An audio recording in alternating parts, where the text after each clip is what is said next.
a máa kú dédé àsìkò yìí a kú kó lè dá yóò dá fún gbogbo wa àmín. Ìròyìn fẹlifẹli ló ń dé sójú amóhùnmáwòrán yín láti ìkànnì ayélujára Feli-feli TV lónìí ti ṣe ọjọ́bọ̀ ọjọ́ 11 nínú oṣù karùn-ún ọdún 2023. Fúnmi Adénúgà ni oníròyìn. Síwájú kẹ́ tó gbọ́ ìròyìn ọ̀hún lẹ́kùnrẹ́rẹ́ ẹ jẹ́ ká dókè lọ́hùn-ún tá a bá padà dé. Ìròyìn fẹlifẹli yóò máa tẹ̀síwájú ẹ kú kalẹ̀.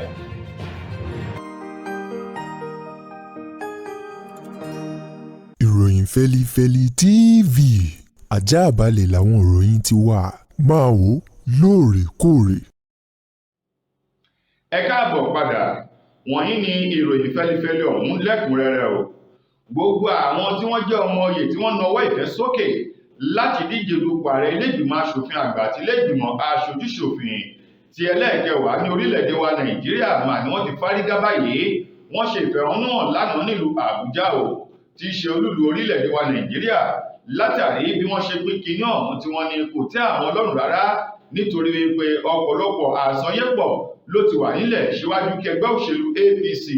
àti àwọn ìgbìmọ̀ amúṣẹ́yá nínú ẹgbẹ́ òṣèlú ọ̀hún kí wọ́n tó yan Godwin Akpabio gẹ́gẹ́ bí ààrẹ ilé-ìgbìmọ̀ asòfin àgbà àti Tajudeen Abass gẹ́gẹ́ bí agbẹnusọ ilé-ìgbìmọ̀ aṣojú-ṣòfin nínú ìwọ́de ọ̀hún tí wọ́n ti ń fi ẹ̀hónú wọn lọ sí olúlé iṣẹ́ ẹgbẹ́ òṣèlú APC tó wà nílùú Àbújá o pẹ̀lú àwọn ọ̀rọ̀ tí wọ́n sọ lẹ́nu lásìkò tí àwọn olùfẹ̀hónú ọ̀hún tí wọ́n ṣe ìwọ́de tí wọ́n bá àwọn akọ̀ròyìn sọ̀rọ̀ ni wọ́n ti sọ di mímọ̀ wípé kí wọ́n tú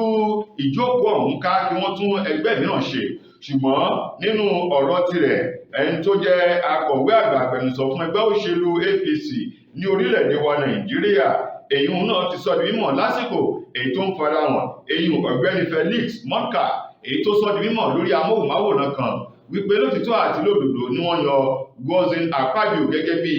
ààrẹ ilé-ìgbìmọ̀ asòfin àgbà àti Tajudeen Abass gẹ́gẹ́ bí agbẹnusọ ilé-ìgbìmọ̀ aṣojú-ṣòfin ó ní ṣùgbọ́n wọ́n sì lè yẹ àpótí ọ̀hún wọn nídìí o kí wọ́n tó búra fún wọn láti fi ẹlòmíràn síbẹ̀ lára àwọn tí wọ́n ṣe ìwọ́de ọ̀hún láti rí Ahmed Idris Wase Adamu Abdullahi Sani Jaje àti Yusuf Gaji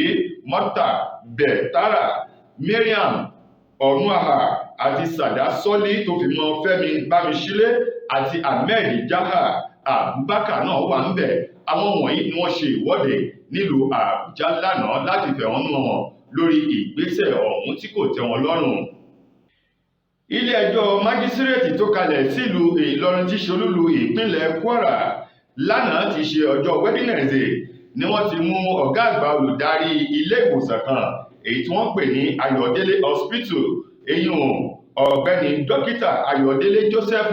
ni wọ́n ti ní kí wọ́n fi pamọ́ ò sínú ọgbà àtúnṣe látàrí ẹ̀sùn ìfipábánilòpọ̀ eléyìí tó ṣe nínú ilé ìwòsàn rẹ̀ pẹ̀lú ọ̀kan nínú àwọn èyí tó wá fún ìtọ́jú ara tí ara kò le fún rárá nílé ìwòsàn náà tó sì jẹ́ obìnrin. Ilé ìwòsàn ọ̀hún tí wọ́n ní ó wà ní agbègbè Sọ́ọ̀mẹ̀ nílùú Ìlọrin tí ṣe olúlu ìpínlẹ̀ Kwara gẹ́gẹ́ bí ìròyìn ọ̀hún ti jáde. Wọ́n ní arábìnrin ọ̀hún tóun náà jẹ́ nọ́ọ̀sì òun ló dẹ́ pé ó ń kófìrí àwọn àìlera kan nínú àgọ́ ara rẹ̀ èyí tó fà á kó fi gbé ìgbésẹ̀ láti lọ sí ilé ìwòsàn Ayọ̀délé èyí tó jẹ́ pé dókítà Ayọ̀délé Joseph gangan lẹ́ni tó jáde láti rí sí obìnrin ọ̀hún. Wọ́n ní lásìkò yìí ló kó arábìnrin náà wọ inú ọ́fíìsì rẹ̀ níbi tí wọ́n ti jọ sọ̀rọ̀ pẹ̀lú àwọn ìwádìí kan ní ẹ̀mí ọ̀hún gbé wọ̀ èyí tó fi tìpátìkúùkù bá obìnrin ọ̀hún ní àjọṣepọ̀ nínú ọ́fíìsì rẹ̀ nínú ilé ìwòsàn náà.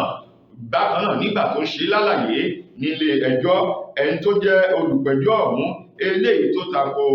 dókítà náà òun náà sọ di mímọ̀ wípé lótìtọ́ ni dókítà náà hùwà yìí tó sì sọ pé ó ti tó ọdún 27 years tóun ti wà lẹ́nu iṣẹ́ ìwòsàn òyìnbó yìí ṣùgbọ́n nínú ọ̀rọ̀ adájọ́ tirẹ̀ Jùmọ̀kẹ́ Capson ó sọ di mímọ̀ wípé nínú ọ̀rọ̀ tí ayẹni eléyìí tó jẹ́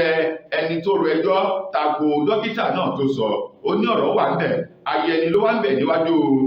adájọ́ Jùmọ̀kẹ́ wípé kó dákun dábọ̀ kó ṣe ìdájọ́ ọ̀hún bó ti tọ́ àti bó ti yẹ láti lè fi dókítà Joseph jó òfin látàrí ìwà èyí tó wù èyí tí wọ́n sì ní kí wọ́n fi dókítà náà sínú ọgbà àhámọ́ tí wọ́n sì sún ẹjọ́ ọ̀hún sí ọjọ́ 18 oṣù karùn-ún ọdún tá a wà yìí láti tún ẹjọ́ náà gbọ́. Iléeṣẹ́ ọlọ́pàá ní ìpínlẹ̀ Èkìtì ni wọ́n ti wọ́ arákùnrin kan ẹni ọdún 32 32 years tuurutu bíi ewúrẹ́ alágídí lọ sí ilé-ẹjọ́ májísírèètì èyí tó kalẹ̀ sí Adó Èkìtì tí ṣe olúlu ìpínlẹ̀ náà. Ọ̀gbẹ́ni ọ̀hún tí orúkọ rẹ̀ ń jẹ́ Uche George, òun ni wọ́n fi ẹ̀sùn wípé ó jí ẹ̀rọ ìbánisọ̀rọ̀ èyí tó tó $80,000 náírà 80,000 naira pẹ̀lú igbó tó fi ọwọ́ àbùkù kan ẹni tó ní fóònù ọ̀hún. Gẹ́gẹ́ bí wọ́n ti sọ wọ́n ní ọ̀gbẹ́ni George yìí òun ló jẹ́rìí pé ó na ọ̀gbẹ́ni kan èyí tí orúkọ rẹ̀ ń jẹ́ Àjàyí Kọ́láwọlé lánàbámi ànàbólẹ̀ tí ojú Kọ́láwọlé tó ṣú bíi òjò ìdájí. Lẹ́yìn tí ó nà tán wọ́n ní ó gba fóònù rẹ̀ èyí tí ó fóònù ọ̀hún tó $80,000 náírà 80,000 naira Infinix Hot 12i ni wọ́n pe orúkọ fóònù náà. Wọ́n ní ó ṣiṣẹ́ yìí ní ọjọ́ 4 oṣù karùn-ún ọdún tá a wà yìí ní nǹkan bíi aago 3 ọ̀sán ní àdúgbò kan tí wọ́n pè ní IGBO nílùú Adó Èkìtì tí ṣe olúlu ìpínlẹ̀ náà. Gẹ́gẹ́ bí wọ́n ti wá ṣe ọlọ́pàá tó jẹ́ olùpẹ̀jọ́ ọ̀hún èyí tó wọ́ ọ̀gbẹ́ni Uche George wá sílé ẹjọ́ tuurutu láti wá jẹ́ kí wọ́n ṣe ìdájọ́ rẹ̀ bó ti tọ́ àti bó ti yẹ lábẹ́ òfin. Ìpẹ́tọ̀ ọlọ́pàá Kẹ́lẹ́ẹ̀bù Lẹ́rámò ló sọ di mímọ̀. Ó ní olúwa mi, gẹ́gẹ́ bí ẹ ti mọ̀ wípé iléeṣẹ́ ọlọ́pàá kò ní gbèsè ẹ̀yìn tó bá ti ṣe ohun tí ò dáa. Ó ní George ó hùwà ibi yìí tó sì jẹ́ wípé lábẹ́ òfin ó ní ìjìyà èyí tó tọ́ sí. Adájọ́ Sàká Afúnṣọ́ òun fajúro tó sì bínú sí ìgbésẹ̀ àti ìwà tí Uche George tó hù sí ọ̀gbẹ́ni Àjàyí Kọ́láwọlé. Ní báyìí wọ́n ní kí wọ́n lọ fi pamọ́ sínú ọgbà àmọ́ àní kó sì síwájú ìgbà náà wípé wọ́n sì gba owó ìtanràn lọ́wọ́ rẹ̀ èyí tó wọ́ òun tó $25,000 èyí 25,000 naira pẹ̀lú onídùúró kan eléyìí tóun náà nídèédé owó yìí tó sì jọ ọmọ ìpínlẹ̀ Èkìtì tó ń ṣiṣẹ́ tó dẹ̀ ń san owó orí àti ọ̀nà àti gbogbo ohun tó tọ́. Ní báyìí wọ́n sún ẹjọ́ náà sí oṣù kẹfà ọjọ́ 29 June 29 láti gbọ́ ẹjọ́ ọ̀hún. Ṣé Yorùbá bọ̀ wọ́n ní gbogbo ṣìkàṣìkà tó ń tẹsẹ̀ mọ́rìn bí ọba ayé ò rí tọ̀run wò àti pé ẹgbẹ̀rún sàmẹ́ẹ̀lì kan ni kò lè sá mọ́ Ọlọ́run lọ́wọ́. Adá fún àwọn ọ̀daràn 4 kan èyí tí wọ́n mú ní ìpínlẹ̀ Ògùn. Àjọ Àmọ̀tẹ́kùn ní ìpínlẹ̀ Ògùn àwọn ni wọ́n ṣiṣẹ́ takuntakun láti lè fọwọ́ òfin mú àwọn 4 kan èyí tí wọ́n ṣekú pa Haúsá kan tí ń da ẹran jẹ́jẹ́ rẹ̀ ní agbègbè Ìjágùrè ní Ṣàgádà níjọba ìbílẹ̀ Ìmẹ̀páfọ́n ní ìpínlẹ̀ Ògùn tí wọ́n sì ṣekú pa darandaran ọ̀hún tí orúkọ rẹ̀ ń jẹ́ Umar Aliyu. Gẹ́gẹ́ bí ìròyìn ọ̀hún ti jáde ẹni tó jẹ́ ọ̀gá àgbà àjọ Àmọ̀tẹ́kùn ní ìpínlẹ̀ Ògùn èyí kọ̀mándà David Akínrẹ̀mí òun ló ṣiṣẹ́ lójú ọ̀rọ̀ ọ̀hún lásìkò tí wọ́n ṣe àfihàn àwọn oníṣẹ́ ibi náà. Ó ní nínú àwọn 4 tí wọ́n pa Umar Aliyu tí wọ́n sì gé ẹ̀yà ara rẹ̀ báṣíbáṣí kó tó di pé àṣírí wọn ó tú. Ó ní 2 nínú wọn ó na pápá bora tó sá lọ sí ìlú Ìbàdàn tí ṣe olúlu ìpínlẹ̀ Ọ̀yọ́ ṣùgbọ́n ilẹ̀ mú wọn náà níbẹ̀. Wọ́n ní iléeṣẹ́ ọlọ́pàá ìpínlẹ̀ Ọ̀yọ́ ló rọ́wọ́ tó àwọn 2 nínú wọn tí wọ́n sì ti fà wọ́n lé iléeṣẹ́ ọlọ́pàá àti àjọ Àmọ̀tẹ́kùn ti ìpínlẹ̀ Ògùn lọ́wọ́. Wọ́n ní àwọn 2 tó kù ọwọ́ tó wọn nílùú Abẹ́òkúta àti ṣe olúlu ìpínlẹ̀ Ògùn. Gẹ́gẹ́ bí Akínrẹ̀mí ti ṣe ọ̀gá àgbà àjọ Àmọ̀tẹ́kùn ṣe lálàyé ó ní àwọn afurasí oníṣẹ́ ibi ọ̀hún èyí tí orúkọ kan nínú wọn jẹ́ Akínyẹlé Adébáyọ̀ ẹni ọdún 49 49 years nígbà tí ẹnì kejì rẹ̀ ń jẹ́ Ìdózù Gálò ẹni 30 years. Ó ní àwọn méjèèjì wọ̀nyí ni wọ́n ti mú wọn wọ́n ní 30 ọjọ́ nínú oṣù kẹrin ọdún tá a wà yìí ní nǹkan bíi aago 6 ìrọ̀lẹ́ ni wọ́n ṣiṣẹ́ ibi ọ̀hún. Ọwọ́ àjọ ẹ̀ṣọ́ aláàbò Àmọ̀tẹ́kùn ẹ̀ka ti ìpínlẹ̀ Ondo tẹ àwọn afurasí kan tó tó 26 tó jẹ́ wípé ẹ̀sùn ìbánilòpọ̀, ìjíyàngbé,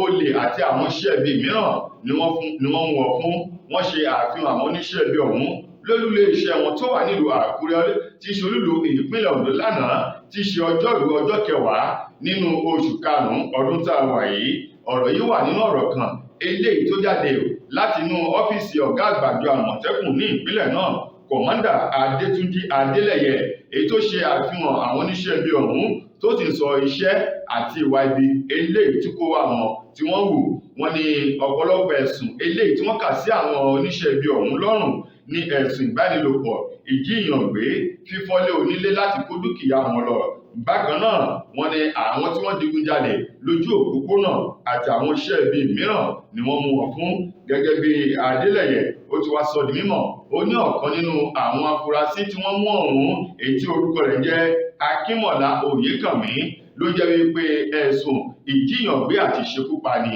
òun ló wù ní ìpínlẹ̀ Ògùn kó tó na pápá bora wá sí ìpínlẹ̀ Oǹdó. Ó ní lásìkò tí wọ́n mú ló bẹ̀rẹ̀ sí ní jẹ́wọ́ àwọn iṣẹ́ ibi tí wọ́n ṣe wípé lótìtọ́ àti lódodo àwọn jíìyàn kan gbé ní ìpínlẹ̀ Ògùn tó sì jẹ́ pé lásìkò tí wọ́n ń béèrè fún owó ìtúsílẹ̀ lọ́wọ́ àwọn ẹbí arákùnrin ọ̀hún tí wọ́n jí gbé wò, wọ́n ní lẹ́yìn tí wọ́n gba owó náà wọ́n ti ṣekú pa ẹni ọ̀hún tí wọ́n jí gbé tóun na pápá bora wá sí ìpínlẹ̀ Oǹdó. Ó ní lára àwọn tí wọ́n jọ ṣiṣẹ́ náà lọ́wọ́ òfin ìjọba ló ti tó ní ìpínlẹ̀ Ògùn kó tó di pé ilẹ̀ mú òun náà ní ìpínlẹ̀ Oǹdó báyìí. Ẹni tó jọ̀gá àgbà àjọ Àmọ̀tẹ́kùn náà Adélẹ́yẹ ó ní láìpẹ́ láìjìnà tí wọ́n bá parí ìwádìí wọn tán o, wọ́n fà wọ́n lé àjọ Àmọ̀tẹ́kùn ẹ̀ka ti ìpínlẹ̀ Ògùn lọ́wọ́ láti tẹ̀síwájú nínú ìwádìí tiwọn náà ní ìpínlẹ̀ Ògùn. Ó ní ṣùgbọ́n lọ́wọ́ báyìí gbogbo ìgbésẹ̀ tí ń lọ, ó ní láìpẹ́ láìjìnà wọ́n gbé ẹni oníṣẹ́ ibi náà wọ́n gbé wá sí ìpínlẹ̀ Ògùn. Ó ní àwọn tó kù wọ́n ó taari wọn lọ sílé ẹjọ́ láti ṣe ìdájọ́ lórí ìwà àti iṣẹ́ ibi wọn tí wọ́n ṣe. Lákòótán nínú ìròyìn wa, gbajúgbajà obìnrin tó ti jẹ́ ọ̀kan gbòógì nínú àwọn ọmọ ọlọ́lá ní orílẹ̀-èdè wa Nàìjíríà, èyí tó jẹ́ pé iṣẹ́ DJ àwọn tí máa ń pílè orin ní agbo àti nínú àwọn gbọ̀ngàn ayẹyẹ ńlá lòun yàn láàyò. DJ Cuppy ló ti sọ̀rọ̀ di mímọ̀ báyìí wípé o ní báyìí lótìtọ́ àti lódodo lòun fẹ́ràn àwọn ọmọ kéékèèké gẹ́gẹ́ bí Jésù ti sọ, èyí tó sọ wípé ẹ jẹ́ kí àwọn ọmọdé wá sọ́dọ̀ mi nítorí pé àwọn gan ni ìjọba ọ̀run. Ó lóun fẹ́ràn ọmọdé, ó lóun fẹ́ràn ọmọdé gan. Ó ní ṣùgbọ́n lọ́wọ́ báyìí o òun ò tí ì ṣetán láti di ìyá bébì àbí láti lóyún kóun bímọ látàrí ọ̀rọ̀ kan eléyìí tó lu jáde níbi tó ti ń jó pẹ̀lú olólùfẹ́ rẹ̀ ní orílẹ̀-èdè Bìrìtìkó tó sì jẹ́ pé ó di aṣọ sínú tí àwọn èèyàn kì í pé ẹ kú ìsọ̀kalẹ̀ wẹ́rẹ́ là ó gbọ́. Ó ní òun má kàn di nǹkan sínú ni àti pé òun fún ara àwọn ní ikùn tẹ́lẹ̀. Ó ní òun ò tí ì ní oyún torí pé òun ò tí ì ṣetán láti ní oyún àbí láti bímọ di ìyá ọmọ báyìí. DJ Cuppy tó fi ọ̀rọ̀ ọ̀hún sórí ayélujára Instagram rẹ̀ lásìkò tó gbé ọmọ kékeré jòjòló kan dání níbi tó ti ń pàṣẹ tó ń kọrin fún tí àwọn èèyàn rò wípé bóyá àwọn gangan ló bímọ. Ó ní kì í ṣe òun lòun bímọ bí kò ṣe wípé òun fẹ́ràn ọmọdé láti máa gbà pẹ̀lú wọn àti láti máa ṣe ìtọ́jú ọmọ kéékèèké níbi tóun bá ti rí wọn. Ó ní ọmọ èèyàn kan nínú àwọn tó súnmọ́ òun lòun gbé ọmọ rẹ̀ dání láti bá a ṣeré tóun sì gbé sórí ayélujára èyí tí àwọn èèyàn ti ń kí wípé kú ayọ̀ wọn. Ó ní lásìkò tó bá yá ó ní Ọlọ́run yóò ṣètò òun fún òun, ṣùgbọ́n lọ́wọ́ báyìí DJ Cuppy tí í ṣe gbajúgbajà ọmọ Fẹ́mi Ọ̀tẹ́dọ́lá ni òun ò tí ì ṣetán láti lóyún tàbí láti di ìyá ọmọ. Bákan ló wá sọ tán nínú ọ̀rọ̀ rẹ̀, ó ní òun fi àǹfààní ọ̀hún èyí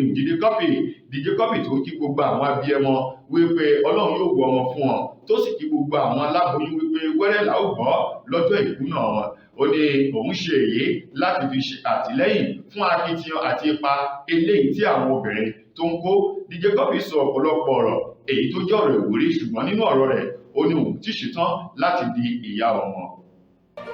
tó ẹ̀yin ará, ìròyìn fẹlifẹli kò ní jù báyìí lọ láti kàn ní ayélujára Feli-feli TV ní ti tòní ti ṣe ọjọ́bọ̀ títí dojúmọ́ la tẹ́ máa láǹfààní sí ọ̀tun ìròyìn. Tó bá jẹ́ ìgbà àkọ́kọ́ rí tẹ̀ ṣe ìdarapọ̀ mọ́ wa lórí ìkànnì yìí, ẹ subscribe síbẹ̀, ẹ share, ẹ like, kẹ́ sì fi kọ́mẹ̀ntì yín sábẹ́ àwọn ìròyìn wa. Bákan náà lórí Facebook ẹ lè follow wa lórí ìròyìn Feli-feli TV lórí Facebook, ẹ share, kẹ́ sì fi kọ́mẹ̀ntì yín kẹ́ fi sí abẹ́ àwọn ìròyìn wa. Fúnmi Adénúgà lẹni tó múlò náà wá sójú afúnmáwòrán yín. Ilé ònílé wa ọ̀nà nínà wá ayò ní tipa.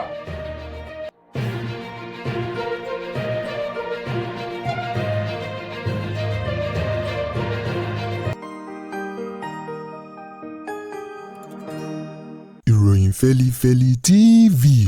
àjààbálẹ̀ làwọn ìròyìn ti wà, máa wò lóòrèkóòrè.